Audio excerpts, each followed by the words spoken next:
जय जगन्नाथ। आजिर गपरे ना अन्य को असुविधारे पकाऊ नाही। दिने बनरे मांकड़ बोल एक सभा कले।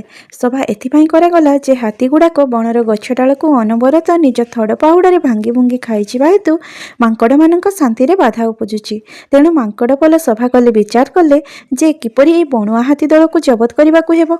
सभारे बुढ़ा मांकड़टी कहिला, चलो भाई माने सिंहराजंको हाथी अत्याचार कथा जणाइबा एवं तांको अनुरोध करिबा जे से तांकर बाघ सैन्य को पठाई ए हाथी मानंकु खाई तांकर उत्पादर ए बण को रक्षा करंतु।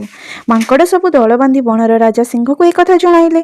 बुढ़ा मांकड़टी कहिला, हजूर हाथी माने जदि एही परि सबुदिन ए बनर गछपत्र भांगी खाई बण को नष्ट करिदेबे तेबे आमे माने रहिबा केउठी ओ आंभ माने न रहि पारिले आपण बा राजती करिबा किपरि। पशुराज सिंह मन को एक कथा पाइला। से तांको बाघ सेनापति को डकाई बणुआ हाथी मानंकु खाई जिबाकु आदेश देले। सेनापति बाघ कहिला, हजूर हाथी मानंकु खाइबा बड़ विपदर कथा, कारण से माने दल बांधी हजार हजार संख्यारे रहुछंती। हाथी माने मध्य बड़ बलुआर, तांकर बल न कमिले तांको किपरि मरा जाई पारिबो। बाघर कथा सुनी राजा सिंह बड़ चिंतित होई पड़िले। एतिकी बेले सेठारे थिबा बिलुआ कहिला, हजूर हाथी माने किपरि दुर्बल हेबे मु तार उपाय करि देई पारिबी। पशु मानक मध्यरे बिलुआ बड़ चतुर बोली समस्ते जानती, तेणु तार कथा को समस्ते विश्वास कले। हाथी मानकर बल कमिगला परे सेमानंकु हत्या कराजिबो बोली सिंह राजा घोषणा कले और ए हाथी दल बल कमाइबार दायित्व बिलुआ उपरे न्यस्त करागला।